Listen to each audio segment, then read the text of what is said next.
안녕하세요. 체스입니다. 오늘 뉴스 하나가 나왔습니다. 2019년 소비자 물가 상승률이 0.4%로 나왔고 1965년 집계 이래 최저라는 기사가 나왔죠. 사실 그렇게 체감은 안 되는데 뉴스로는 그렇다고 합니다. 자, 이러한 물가 상승률도 어찌 보면 주가에 큰 영향을 끼치게 되는데 오늘은 물가 상승률하고 주식하고 어떠한 관계가 있는지에 대해서 좀 간단하게 교육을 해드릴까 합니다. 사실 경제학적인 내용이라서 어렵게 설명하면 또 한도 끝도 없이 어렵고 지루해지니까 최대한 좀 쉽게 풀어서 한번 설명을 해보죠. 뭐, 물가가 오른다, 떨어진다. 사실 대부분 개인들은 물가가 오르는 걸 좋아하지 않을 겁니다. 가뜩이나 먹고 살기도 힘든데 물가까지 오르냐, 이렇게 생각하실 수 있는데 주식을 하는 사람 입장에서는 사실 물가가 떨어지면 좋게 생각이 안 듭니다. 자, 물가 등락률은 매달 매달 나옵니다. 네이버에다가 물가 상승률만 검색해도 매달 물가 지수가 상승률이 나오기 때문에 이 부분을 체크하시고 이 교육을 듣고 이러한 부분을 보시면 앞으로 주가가 어떤 식으로 흘러가겠구나라는 대략적인 감은 잡으실 수 있을 겁니다. 물론 물가 상승률 하나만 가지고 주가가 어떤 식으로 흘러간다라고 말씀은 드릴 수가 없어요. 뭐 하지만 어쨌든 주가 흐름에 영향을 주는 지표 중에 하나이기 때문에 이 부분도 좀 체크를 해보죠. 자, 첫 번째로 물가는 왜 상승하고 하락하는지에 대해서 좀 간단하게 생각해 볼게요. 제가 치킨을 좋아하기 때문에 치킨을 예로 들어서 설명을 해드리면 만약에 대부분의 국민들이 아침, 점심, 저녁으로 매일매일 치킨을 먹게 됐습니다. 갑자기 치킨에 엄청나게 좋은, 건강에 엄청나게 좋은 뭔가가 발표돼서 사람들이 아침, 점심, 저녁으로 치킨을 먹어요. 자, 그러면 치킨에 대한 수요는 미친 듯이 올라가는데 공급량이 그 수요를 따라잡지 못할 겁니다. 닭들 개체수는 일단은 정해져 있으니까요. 자, 그러면 사람들이 많이 찾는데 공급이 안 되면 그때부턴 부르는 게 값이 될 거예요. 자, 물가도 마찬가지입니다. 사람들이 신나게 돈을 씁니다. 샴푸도 살 거고요. 쌀도 살 거고, 소주도 살 거고, 이것저것 사는데 물건의 공급이 사람들의 그 수요, 그 요구하는 바를 따라잡지 못하면 물가는 상승하게 됩니다. 반대로 공급량은 일정한데 찾는 사람이 없어요. 그러면은 마트에 막 재고가 쌓이겠죠. 그러면 그 재고를 처분하기 위해서라도 할인 행사를 한다든지 이런 식으로 값싸게 물건을 팔게 될 겁니다. 이런 식으로 소비를 안 하면 물가 자체는 하락을 하게 되는 거죠. 선진국이 이상적으로 생각하는 물가 상승률은 보통 2에서 3%를 말을 합니다. 그런데 국내의 물가 상승률은 평균적으로 1%에서 2% 사이의 상승률을 최근 몇 년간 보여줬죠. 자, 물가 상승률이 지금 올해 보시면 0.4%라고 말씀을 드렸는데 작년만 해도 1%대였어요. 그러면 이거는 물가 상승률이 작년에 비해 더뎌졌다라고 표현을 할 수 있을 거고요. 어떻게 보면 전년도 대비 물가 상승률이 하락했다라고도 표현할 수 있을 겁니다. 자, 이 말은 작년 대비 올해 사람들이 소비 자체를 안 했다는 거예요. 기업은 뭘로 돈을 벌까요? 물건을 만들어서 팔고 거기에 대해서 이윤을 창출하는 게 기업인데 사람들이 소비를 안 해요. 돈을 안 쓰면 기업들도 매출이 당연히 떨어지겠죠. 그러면 기업의 실적 또한 악화가 될 겁니다. 사람들이 돈을 안 쓰고 물건이 사람들이 돈을 안 쓰니까 물건이 안 팔리고 물건이 안 팔리니까 물가는 떨어지고 물가가 떨어지니까 기업들의 재고만 쌓여가고 팔아도 싸게 팔다 보니 기업들의 실적도 악화가 될 거예요. 기업이 실적이 악화된다는 건 기업이 돈을 못 번다는 의미니까 사람들의 임금을 올려줄 수도 없을 거고요. 또 돈이 없으니까 뭔가 신사업이라던가 다양한 사업에 재투자를 할 수 없을 겁니다. 즉 기업의 성장이 멈추게 된다는 거죠. 그러면 또 사람들은 또 돈을 안 쓰죠. 임금이 안 올랐는데 뭐 또 생활 수준이 바뀌지 않았기 때문에 또 사람들은 돈을 쓰지 않고 이런 식으로 또 물건이 안 팔리고 이런 식으로 악순환이 계속 되는 거예요. 따라서 물가 하락은 기업의 성장이 더뎌진다라는 의미로 해석될 수 있기 때문에 주식시장도 거기에 반응을 하게 됩니다. 즉, 기업들의 성장성, 미래의 성장성이 좋아지지 않을 것이라고 판단된다면 투자 심리가 악화가 되는 거죠. 물론 뭐 이렇게 물가 상승률만 가지고 앞서 말씀드렸다시피 뭐 주가를 판단하고 뭐 지수가 어떻게 움직인다라고 이거 지표 하나만 가지고 판단하는 건 좀 어리석은 일이긴 한데 이 또한 일단 하나의 지표라는 건 인지해 두시기 바랍니다. 조금 더 설명을 해보자면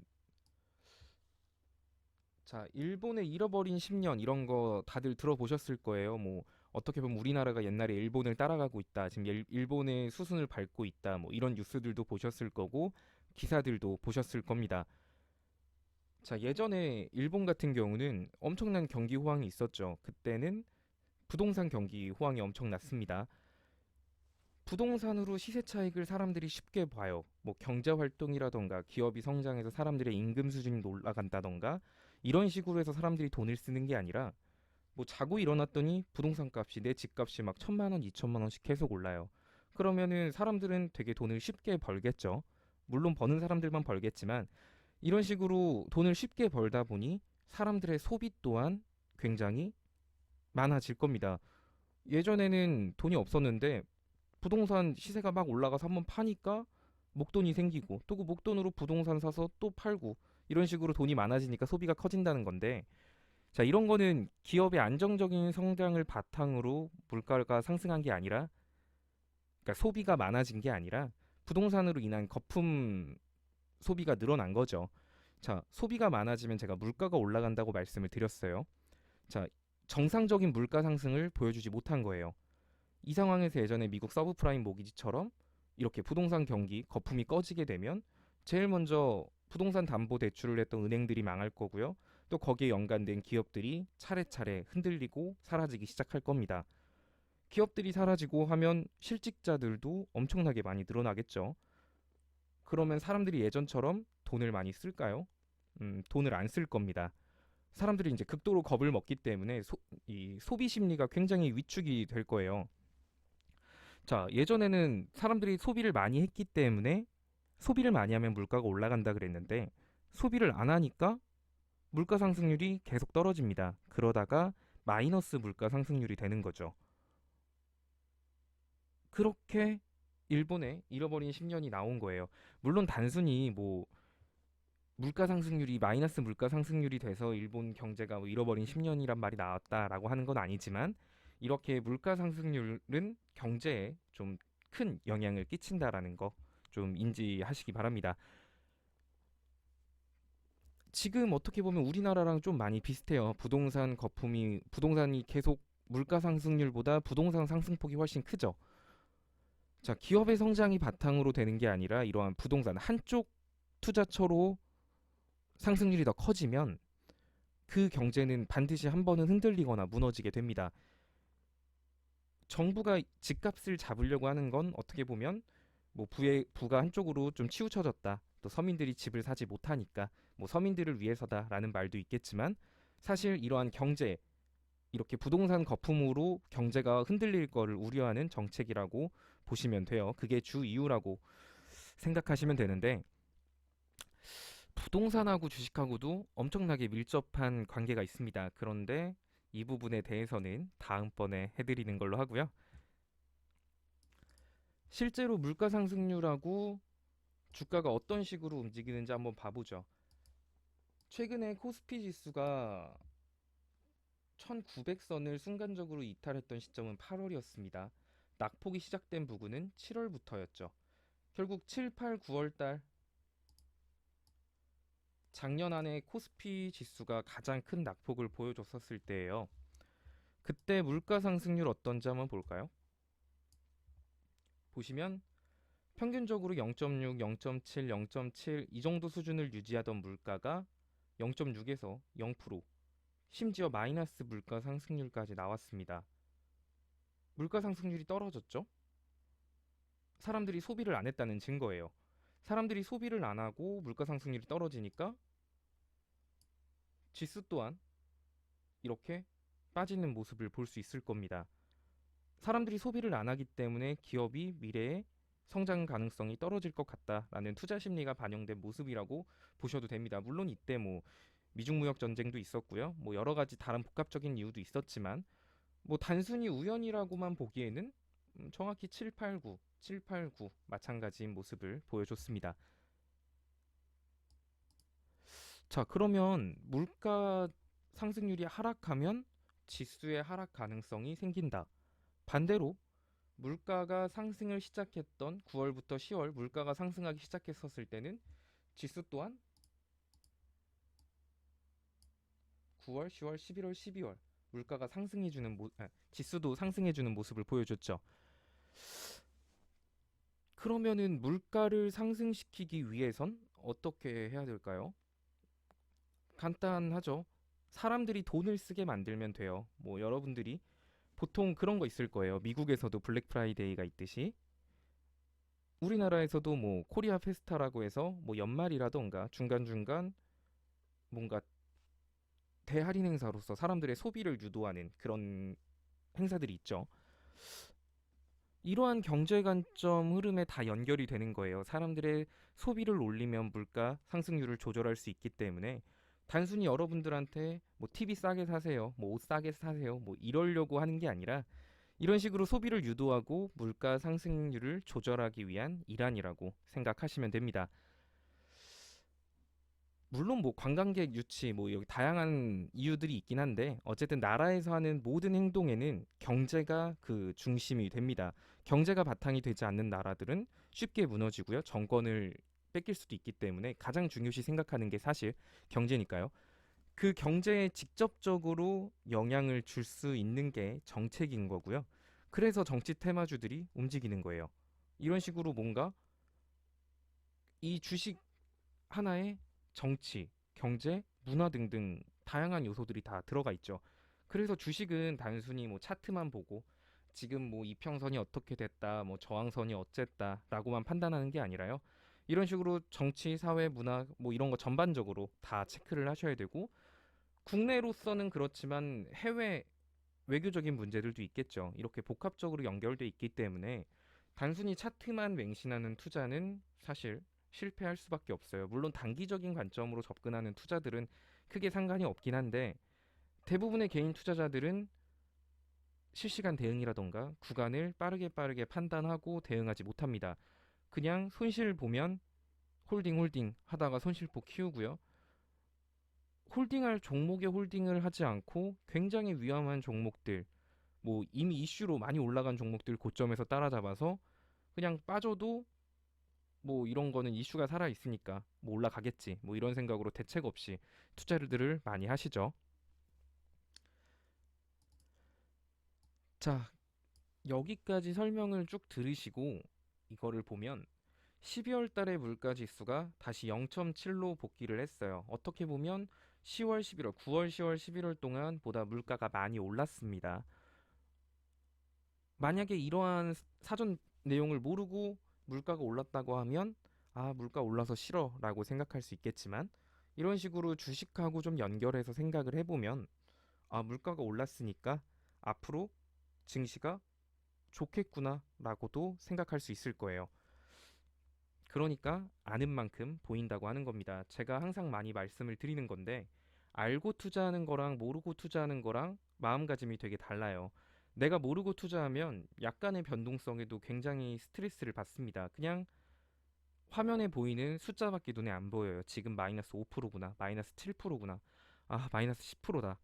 그냥 마이너스 파란색밖에 안 보이기 때문에 되게 마음이 조급해지고 스트레스를 받는데 내가 이렇게 알고 투자를 하면 그렇게 스트레스 받지 않고 좀 즐겁게 투자를 할 수 있습니다. 주가는 단순히 결과로 움직이지 않습니다. 그러니까 그런 말씀 많이 듣죠. 공포의 사고 환희에 팔아라. 그리고 뉴스 나오면 팔아라. 이런 식으로. 결과가 나오고 주식을 사는 건 나만 혼자 아는 결과가 아니에요. 뭐 그 뉴스 본 사람들은 그 결과 다 알고 있는 겁니다. 뭐 임상실험에 성공했다. 이거는 다 알잖아요. 그 기사 본 사람들은. 그래서 결과를 보고 따라 들어가는 투자는 굉장히 위험합니다. 그래서 결과를 예상을 하고 미리 준비를 하는 게 중요한 거죠. 자, 결과가 어떤 식으로 갈 것 같다. 나중에 이러한 정책이 나올 것 같다라고 내가 생각을 했다면 그 결과를 예상해서 그 정책에 관련된 그 중에서도 안전한 주식에 투자를 하는 거예요. 뭐 적자가 막 3년 내리 적자다 이런 종목보다는 그래도 이 회사는 꾸준히 돈을 번다. 뭐 안전한 회사다라고 하는 종목에 미리 들어가서 투자를 하는 거죠. 어떻게 보면 기간을 확정할 수는 없어요. 그런데 이제 분석에 어떻게 분석하냐에 따라 그 기간을 줄일 수는 있겠지만 물론 저도 신이 아니기 때문에 이것저것 생각을 해보고 분석을 하고 예상을 했어도 어긋나는 경우가 분명히 존재를 합니다. 그렇기 때문에 한 종목에다가 과비중을 넣어서 예를 들어 제가 왠지 올 3월 달에 뭐 태양열 이쪽이 갈 것 같아. 뭐 내가 여러 분석을 해봤더니 그런 것 같아라고 가정을 해서 스스로 확신을 가지고 그 종목에 뭐 비중 50%, 비중 100% 이렇게 넣어서 기다리는 것 이게 말이 안 된다는 거죠. 주식은 신도 모르는데 그렇게 뭔가 확신해서 99.9%는 없어요. 99.9% 올라간다 그래도 그 0.1% 때문에 큰 손실을 볼 수 있는 게 주식이기 때문에 주식을 분산 투자를 하는 거고 웬만하면 같은 섹터에 여러 종목을 담는 게 아니에요. 뭐 오늘 안철수 종목들이 시세를 보여줬는데 그렇다고 해서 갑자기 알랩도 산다, 써니전자도 산다, 오픈베이스도 산다. 이렇게 세 종목에 각각 30%씩 담았어요. 그래 놓고 나 분산 투자했다. 라고 생각을 하시면 안 된다는 거예요. 포트폴리오를 구성할 때는 이렇게 여러 가지 생각을 해서 각기 다른 섹터에 나눠서 진입을 하는 게 중요합니다. 그렇게 해서 리스크를 최소화하는 게 포트폴리오의 기본이라는 거죠. 자, 12월부터 이제 물가 상승률이 정상 궤도로 들어왔고 1월 달에 미중 무역 협상의 서명도 있고 또 상반기에 시진핑의 방안도 있고 일본과의 관계 개선도 어느 정도 진행이 되어가고 있는 모습이기 때문에 시장의 격포제가 되게 많죠. 그래서 이런 것들은 보면 앞으로 시장이 나쁘진 않을 것 같다라는 생각은 듭니다. 그런데 또 혹시 모를 변수들이 생길 수 있긴 한데 그 부분에 대해서는 생기면 또 제가 영상으로 찍어 드리면 되니까. 자, 그러면 여기서 조금 더 들어가 볼까 하는데 일단 오늘 영상은 벌써 18분이네요. 그러니까 오늘 영상은 여기까지만 찍어 드리도록 할게요. 그것만 아시면 돼요. 지금 여러분들이 보는 뉴스 하나들, 뭐 물가 상승률이 어쨌다더라, 뭐 제조업 지수가 어떻다더라, 여러 경제 지표들은 주식하고 밀접한 관계가 있습니다. 내가 적어도 주식을 하는 입장이라고 한다면 그걸 해석할 수 있어야 될 거고요. 이로 인해서 다음에 어떤 식으로 흘러갈지 미리 예측도 할 수 있어야 될 거예요. 그냥 단순히 야 안철수 왔다더라. 이제 안철수 주식 사야지. 지금 코스닥 올라간다. 코스닥 종목 아무거나 사면 되겠다. 이런 생각을 하면 안 된다는 거죠. 오늘 교육 내용들 좀, 좀 길긴 한데 그래도 꼭 기억하셔서 투자에 참고하시고 좀 즐겁게 주식하셨으면 좋겠습니다. 오늘 하루도 본업에서 고생 많으셨습니다.